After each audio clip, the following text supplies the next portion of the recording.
കേരളത്തിലെ 20 മണ്ഡലങ്ങളിലും പ്രധാനമായും മത്സരം നടക്കുന്നത് LDFനും UDFനും ഇടയിൽ തന്നെയാണ്. അതുകൊണ്ട് സ്വാഭാവികമായും ഇവിടെ വലിയ തോതിൽ പിണറായി വിജയന് രാഹുൽ ഗാന്ധിയെ ആക്രമിക്കേണ്ടി വരും, അറ്റാക്ക് ചെയ്ത് സംസാരിക്കേണ്ടി വരും. നേരത്തെ ഉണ്ണി ബാലകൃഷ്ണൻ ചൂണ്ടിക്കാണിച്ച പോലെ കൂടുതൽ MP-മാരെ പാർലമെന്റിലേക്ക് അയക്കുക എന്നൊരു ലക്ഷ്യം മുന്നിലുള്ളതുകൊണ്ട് സ്വാഭാവികമായും ഇവിടുത്തെ പ്രധാന എതിരാളി ഇവിടെ BJP അല്ല എതിരാളി എന്നുള്ളതുകൊണ്ട് രാഹുലിനെതിരെ കോൺഗ്രസിനെതിരെയുള്ള വിമർശനം അതിശക്തമായി ഉന്നയിക്കുക എന്നുള്ളത് തന്നെയാണ് അവർക്ക് മുന്നിലുള്ളത്.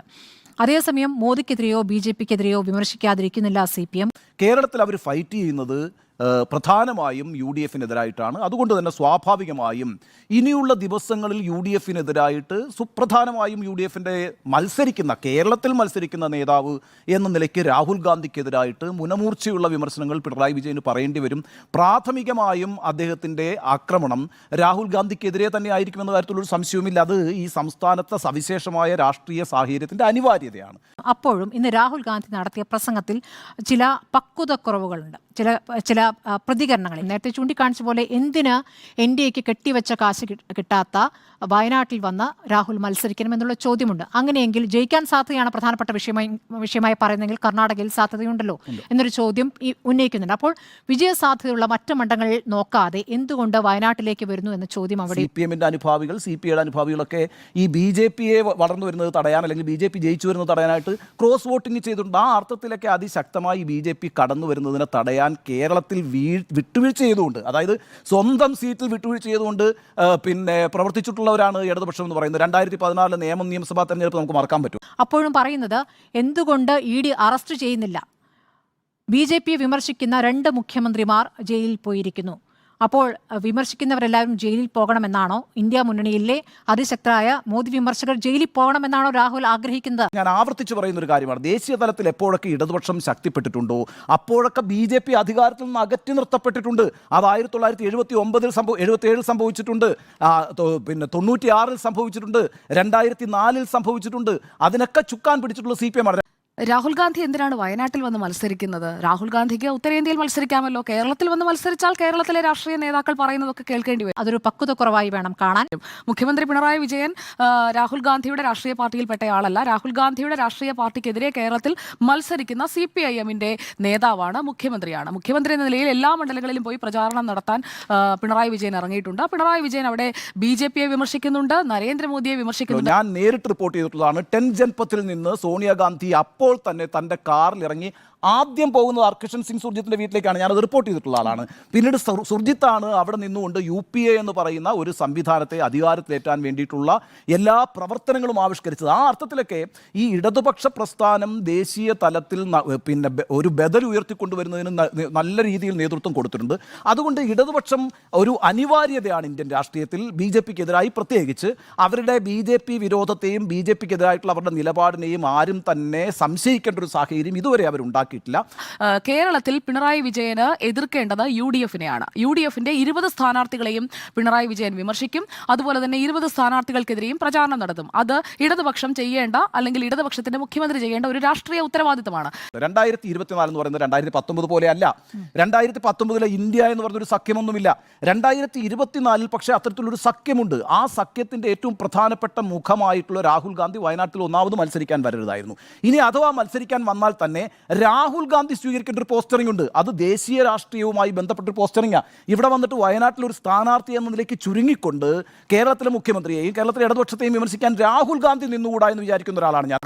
രാഷ്ട്രീയ ഉത്തരവാദിത്തം എന്താണ് എന്ന് മനസ്സിലാക്കണമെങ്കിൽ ആദ്യം രാഷ്ട്രീയം എന്താണെന്ന് അറിയണം. അത് രാഹുൽ ഗാന്ധി ഇനിയും പഠിക്കേണ്ടിയിരിക്കുന്നു എന്നുള്ളതാണ് രാഹുൽ ഗാന്ധിയുടെ ഇന്നത്തെ പ്രതികരണങ്ങളിൽ നിന്ന്. പക്വതക്കുറവ് എന്നൊക്കെയാണ് ഇവിടെ സ്മൃതി മാഡം ആയാലും ഉണ്ണിസാർ ആയാലും ഒക്കെ പറഞ്ഞത്. അതൊരു അമച്വർ സ്റ്റേറ്റ്മെന്റ് എന്നുള്ളതല്ല. രാഹുൽ ഗാന്ധിക്ക് രാഷ്ട്രീയം അറിയില്ല, അല്ലെങ്കിൽ രാഷ്ട്രീയ വിദ്യാഭ്യാസം രാഹുൽ ഗാന്ധിക്ക് കൃത്യമായ രീതിയിൽ കിട്ടിയിട്ടില്ല.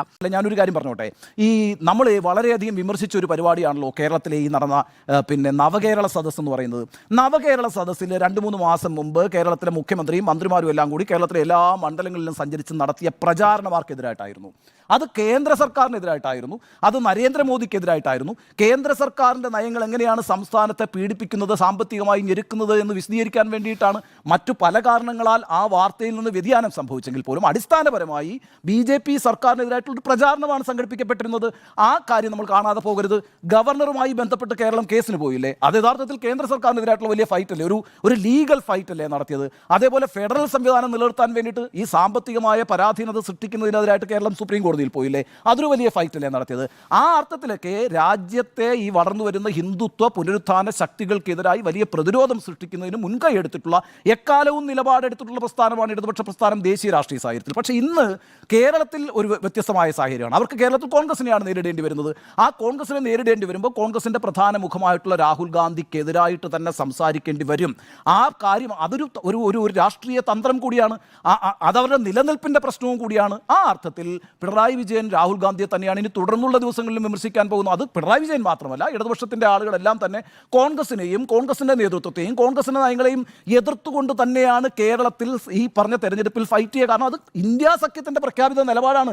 ഇന്ത്യയിൽ ഇന്ത്യ മുന്നണി എന്ന് പറഞ്ഞൊരു സാധനം കേരളത്തിലില്ല. അതുകൊണ്ട് കേരളത്തിൽ ഏറ്റവും പ്രധാനപ്പെട്ട ശത്രുവിനെതിരായിട്ട് ആ ശത്രു കോൺഗ്രസ് ആണ് എന്ന കാര്യത്തിൽ ഇടതുപക്ഷം സംശയിക്കേണ്ട കാര്യമില്ല. കോൺഗ്രസിനെ സംബന്ധിച്ചിടത്തോളവും മുഖ്യ ശത്രു ആരാന്നേ?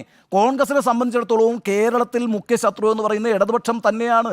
കേരളത്തിൽ ഓരോ കോൺഗ്രസ് നേതാക്കളും നിരന്തരം പിണറായി വിജയനെതിരായിട്ടും CPM-നെതിരായിട്ടും ഇടതുപക്ഷ സർക്കാരിനെതിരായിട്ടും തന്നെയാണ് സംസാരിച്ചുകൊണ്ടിരിക്കുന്നത്.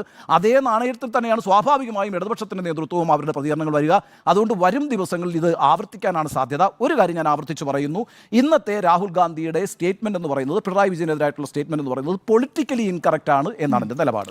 അപ്പോൾ കെട്ടിയിറക്കിയ ആളുകളാകുമ്പോൾ ഇങ്ങനെയൊക്കെ ആകും. പിണറായി വിജയൻ ഏതായാലും അങ്ങനെയല്ല എന്നുള്ളത് കേരളത്തിലെ ആളുകൾക്കറിയാം. പിണറായി വിജയനെ പിന്തുണച്ചുകൊണ്ട് അല്ലെങ്കിൽ പിണറായി വിജയൻ ആണ് ഇക്കാര്യത്തിൽ ശരിയെന്ന് പറഞ്ഞുകൊണ്ട് തന്നെ തുടങ്ങാമെന്നാണ് ഞാൻ കരുതുന്നത്.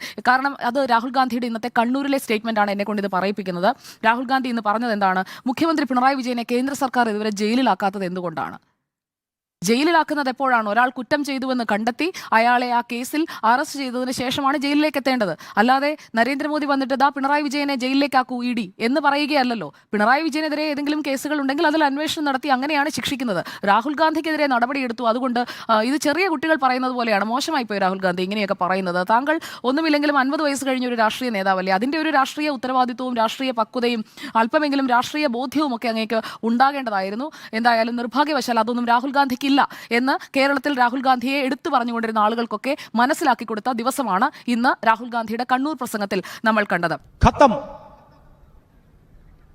Bye bye, tata, goodbye, गया.